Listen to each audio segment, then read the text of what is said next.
my name is Paula and I am a software engineer at Microsoft. Let's talk about how the internet works. My job relies on networks being able to talk with one another. But back in the 1970s, there was no standard method for this. It took the work of Vint Cerf and Bob Kahn to invent the Internet Working Protocol to make communication possible. This invention laid the groundwork for what we now call the Internet. The Internet is a network of networks. It links billions of devices together all around the globe.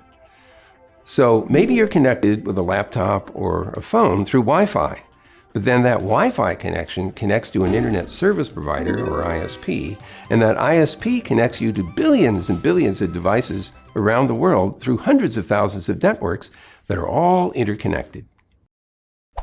One thing that most people do not appreciate is that the Internet is really a design philosophy and an architecture expressed in a set of protocols. A protocol is a well-known set of rules and standards that, if all parties agree to use it, will allow them to communicate without trouble. How the Internet actually physically works is less important than the fact that this design philosophy has allowed the Internet to adapt and absorb new communication technologies. This is because in order for a new technology to use the Internet in some fashion, it just needs to know which protocols to work with. All the different devices on the Internet have unique addresses. An address on the Internet is just a number, similar to a phone number or a sort of street address that's unique to each computer or device at the edge of the network. This is similar to how most homes and businesses have a mailing address. You don't need to know a person to send them a letter in the mail, but you do need to know their address and how to write the address properly so the letter can be carried by the mail system to its destination. The addressing system for computers on the Internet is similar, and it forms part of one of the most important protocols used in Internet communication, simply called the Internet Protocol, or IP. A computer's address then is called its IP address. Visiting a website is really just your computer asking another computer for information. Your computer sends a message to the other computer's IP address, and it also sends along its origin address so the other computer knows where to send its response. You may have seen an IP address. It's just a bunch of numbers. These numbers are organized in a hierarchy. Just like a home address has a country, a city, a street, and a house number, an IP address has many parts. Just like all digital data, each of these numbers is represented in bits. Traditional IP addresses are 32 bits long, with 8 bits for each part of the address. The earlier numbers usually identify the country and regional network of the device. Then come the subnetworks, and then finally the address of the specific device. This version of IP addressing is called IPv4.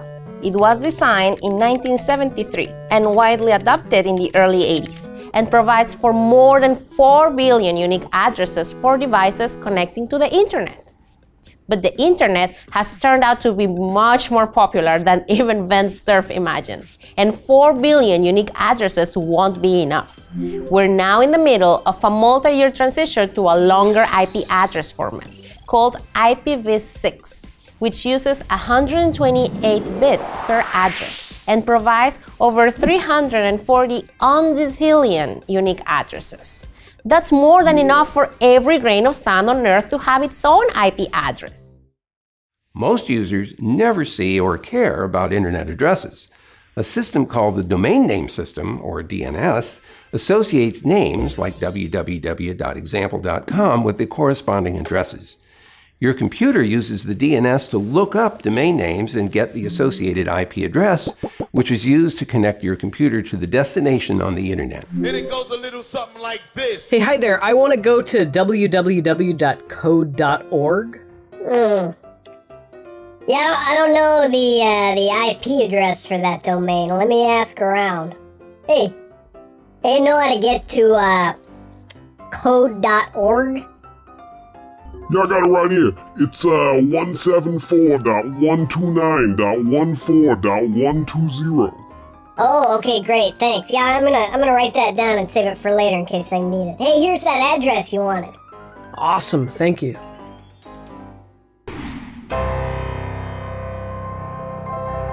So how do we design a system for billions of devices to find any one of billions of different websites?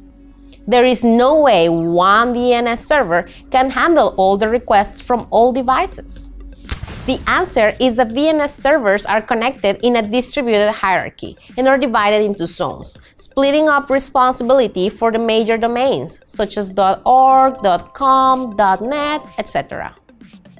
DNS was originally created to be an open and public communication protocol for government and educational institutions. Because of its openness, DNS is susceptible to cyber attacks.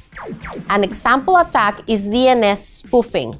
That's when a hacker taps into a DNS server and changes it to match a domain name with the wrong IP address.